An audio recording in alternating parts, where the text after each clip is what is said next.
자, 지난 시간까지 제가 종교 개혁에 대해서 제가 알려드렸고 배웠습니다. 이번 시간에는 종교 개혁이 지금 계속 진행되면서 여러 가지 과정들을 거치게 되고 그 과정들에 한해서 말씀드리겠습니다. 그 종교 개혁이 독일에서만 있었던 것이 아니고 스위스라든지 이런 지역에서 있었는데 그 종교 개혁에 관련해서 제가 몇 가지 알려드릴 것이 있어서 그걸 알려드리려고 합니다.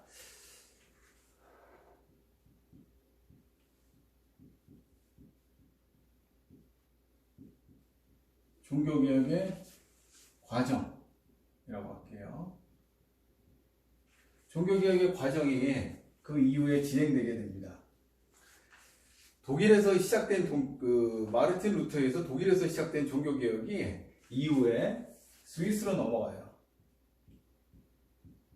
스위스에서 누가 나오냐? 스빙글리에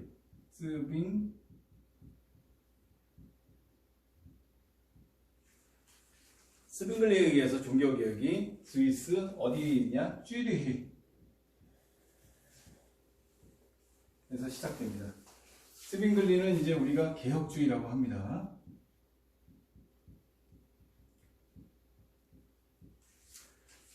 스빙글리에 의해서 이제 스위스에서 이제 종교개혁이 시작되는데요.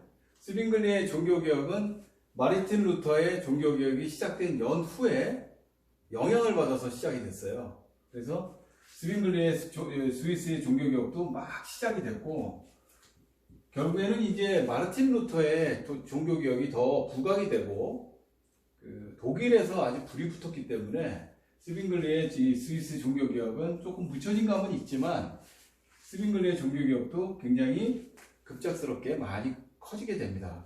그러다 보니까 지도상에서 독일이 이쯤에 있고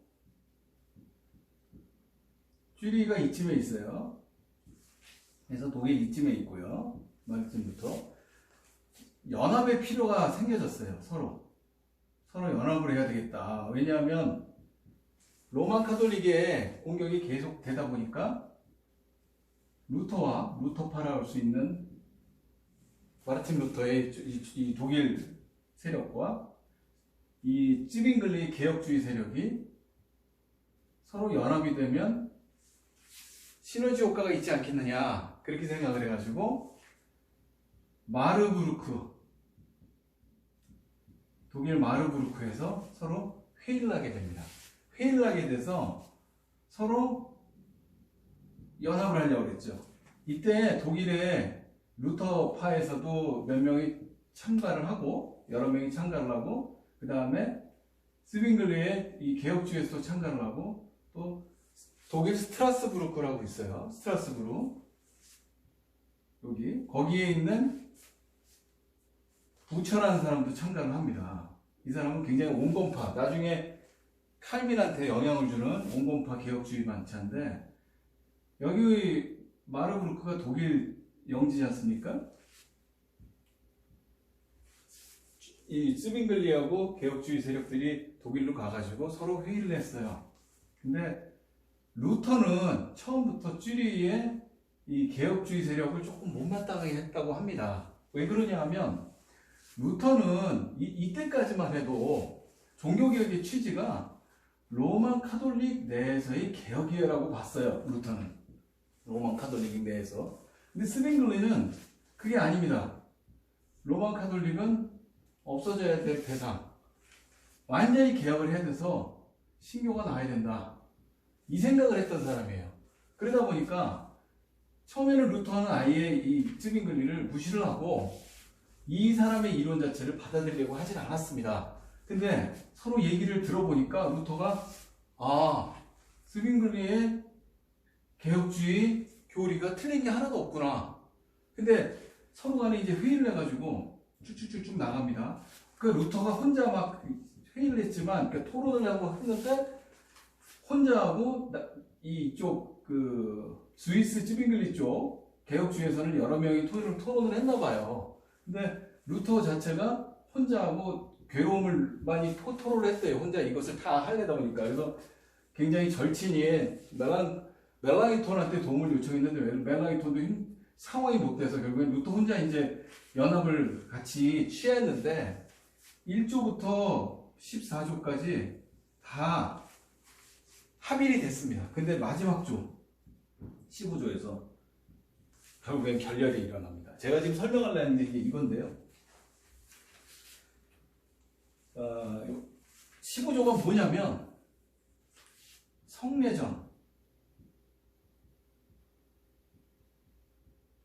성례전에서 루터파와 개혁주의 쯔빙글리파는 현격한 대립을 갖게 됩니다.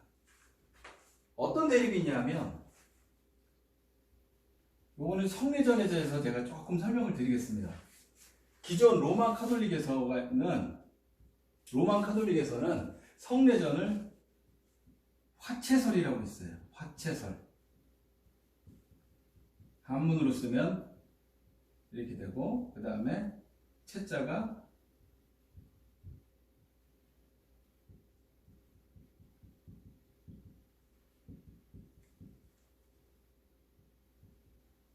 이겁니다. 몸이 바뀌는 설 이렇게 되죠. 무슨 얘기냐면 화채설, 로마 카톨릭의 화채설은 그대로 미사를 해서 집전을 했을 때, 특히 이 성례전, 성찬을 했을 때 빵과 포도주에 그대로 예수님이 변한다고 본 겁니다. 그러니까 미사 시에 성찬을 했을 때 빵과 포도주를 로마 카톨릭에서 미사를 집전하고 성찬을 했을 때 이것은 예수님의 몸과 피가 그대로 바뀌었다고 보는 겁니다. 이게 화채설이고요. 루터는 어떤 거를 취했냐면 공제설을 취했습니다. 공제설은 뭐냐면 한문으로 쓰면 한문으로 쓰면 공, 그 다음에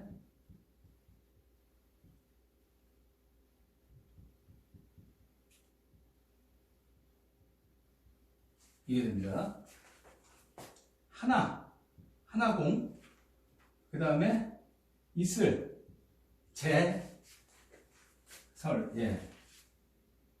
무엇이냐면 루터의 주장은 빵과 포도주에 예수님이 그대로 오시긴 한다. 하지만 우리와 하나 돼 있다. 그 얘기입니다. 그러니까 어떻게 보면 비슷하긴 해요. 화채설하고도 조금 비슷하긴 한데 우리의 주장과 우리가 어떤 마음을 가져야 되느냐 이게 또 반영이 되어 있는 거예요. 쯔빙글리는 이게 아니다.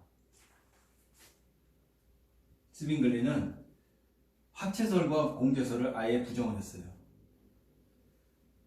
빵과 포도주엔 예수님의 몸과 피가 아니다. 거기에는 들어갈 수 없다.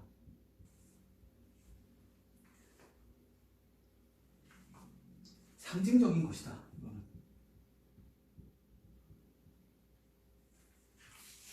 그래서 결정적으로 이 둘이 연합을 했으면 굉장히 시너지 효과가 커졌고 무지하게 이 상황에서 종교개혁의 초창기 상황에서 더 많은 특히 프랑스 지역 같은 경우는 종교개혁이 더 확산이 안 됐거든요.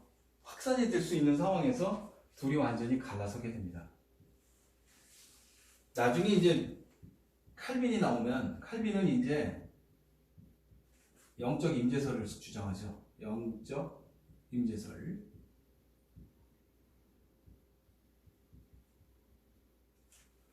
칼빈은 뭐냐면 절충을 한 겁니다. 루터의 공제설과 그 다음에 쯔빙글리의 상징적 의미의 성례전을 짬뽕을 한 거나 다름없죠. 성령님이 오신다. 성령님이 임재하셔서 함께 하신다고 본 짬뽕설이 되겠죠. 그래서 결국에는 연합을 하지 못합니다.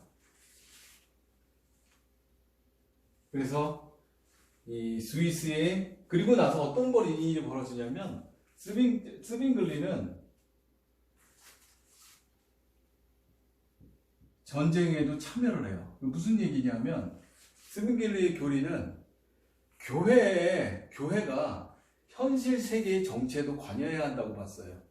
루터는 그렇게 하면 안 된다고 봤고, 현실 세계의 정치에도 관여해야 한다고 봐가지고 이웃 쥐리히와 그 주변에 있는 도시국가들하고 간에 종교 전쟁이 벌어졌을 때 직접 갑옷을 입고 전쟁에 참여를 합니다. 여기서 전사를 하죠. 그러니까 스위스의 종교개혁은, 특히 쥐리히의 종교개혁은 구심점이었던 스빙글리가 전사함으로 인해서 급격하게 쇠락이 됩니다. 하지만 이제 이후에 블링커라는 사람이 사위예요. 스빙글리의. 이 사람이 다시 이 바톤을 터치 이어받아가지고 개혁주의를 이어가게 됩니다. 자, 이번에 말씀드릴 것은 유명론에 대해서 말씀드리겠습니다. 루터가 종교개혁을 했을 당시에 중세를 뒤덮고 있었던 로마 카톨릭 교회의 교리의 핵심은 유명론입니다. 유명론은 주장한 사람들이 있어요. 윌리엄 오캄, 그 다음에 둔수, 스코투스. 오캄 지역의 윌리엄, 스코투스 지역의 둔수, 이렇게 부릅니다. 시대는 좀 다른데 이 두 명의 교우들이 이 유명론자에 속하죠. 유명론에 주장했던 사람들이고요. 유명론은 이제 뭐냐면 하나님이 은혜가 있습니다. 하나님의 은혜가 있기 전에 착한 행실, 즉 행실이 우선이 되어야 된다는 얘기입니다. 행실이 우선이 되면 하나님의 은혜로 그 다음 단계로 넘어간다는 얘기입니다. 이게 이제 어떤 거에 돼 있냐면, 어떤 거에 이 유명론이 영향을 주냐면, 우리 고해성사나 면죄부 같은 경우에 영향을 줘요. 보호소, 이런 내용들. 왜 그러냐면, 신부한테 고해성사를 하러 가면, 고해성사에서 신부가 어떤 거가 있으니 착한 행실 뭐를 하세요 하면 착한 행실을 해서, 즉 뭐 단계가 있겠죠. 성전을 청소한다든가, 그 다음에 성물을 산다든가, 그 다음에 아니면 뭐 성경책을 많이 사놓다든가, 이런 착한 행실을 하고야 되면 신부가 죄에 대해서 죄를 사하였노라, 그런 걸 합니다. 그러면 결국에 이 내용이 되겠죠. 이거를 루터는 거부를 합니다. 루터는 유명한 탑체험이라는 게 있어요. 탑체험.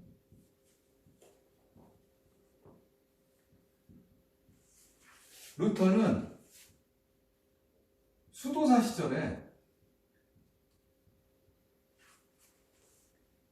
죄에 대해서 굉장히 많은 번민을 했습니다.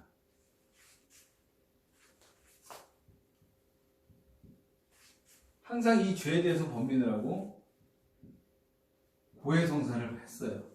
근데 고해성사를 하루에도 수십 번씩 죄에 대해서 고민을 하고 그 죄를 갖다가 어떻게 하면 자유로워질 수 있는가 고민을 했는데 이게 자유로워지지가 않는 겁니다. 그래서 탑에 올라가서 거기서 골방에서 시편을 계속 읽기 시작했어요. 시편을 읽으면서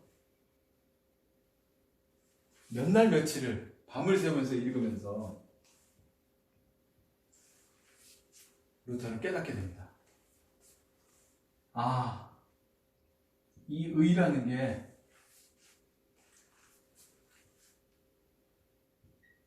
칭이라는 것을 알게 되죠. 결국 이지칭의 개념들. 의인은 믿음으로 살리라. 우리가 믿는다고 했을 때 하나님이 은혜, 의인이라고 칭하는 은혜를 주시는 거죠. 즉 하나님의 은혜가 먼저죠. 그러니까 루터의 견해는 이 유명론과는 정반대입니다. 은혜가 먼저고 은혜가 1번이고 그 은혜로 인해서 그 다음 행실이 나오는 거죠. 착한 행실.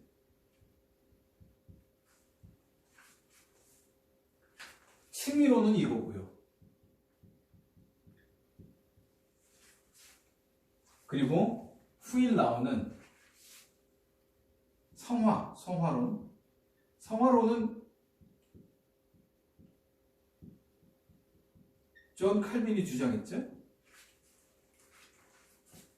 착한 행실이 계속 쌓여서 거룩함으로 갈 때, 거룩한 행실들이 반복이 돼서 그리스도와 닮은 삶을 사는 것, 이것이 성화입니다. 정리하면 중세에는 유명론이 대세였습니다. 이것도 중세 초기는 안 그랬고요. 중세 말기에 윌리엄 오칸과 두스 스콘투스에 의해서 재창이 됐고, 이것이 로만 카톨릭 교회에서 주로 주된 교리로 썼는데, 행실이 먼저고 착한 행실이 먼저예요. 행실을 먼저 하면 하나님의 은혜가 내려온다. 이렇게 되면 하나님은 2번이에요. 1번이 착한 행실이고, 결국 하나님이 주가 아니고 하나님은 부가 되고 인간이 주가 됩니다. 근데 이거를 루터는 거부하고 유명한 탑첨을 통해서 오직 믿음으로 의인은 칭함을 받는다는 이신칭의 교리가 여기서 나오죠. 이 보고서 로마서에서 터득을 하죠. 그리고 결국 그 칭의론 이후에 이 칭이 여기 나옵니다. 그리스도의 은혜로 먼저 의인으로 구별을 받으면 착한 행실을 한다는 얘기죠. 순서가 다르죠, 완전히. 그리고 성화론은 이제 칭의론 다음에 나오는 성화론은 존 칼빈에 의해서 착한 행실이 쌓이게 되면 거룩함으로 간다는 거죠. 우리가 뭔가 착각할 수 있는 것이 한 번 구원은 영원한 구원이라고 하는 이것이 잘못된 것들이 사람들한테 전해져가지고 한 번 구원은 영원한 구원이 아니죠. 한 번 구원은 영원한 구원이 아니고 계속 거룩함으로 나가야 되는 겁니다. 그리스도의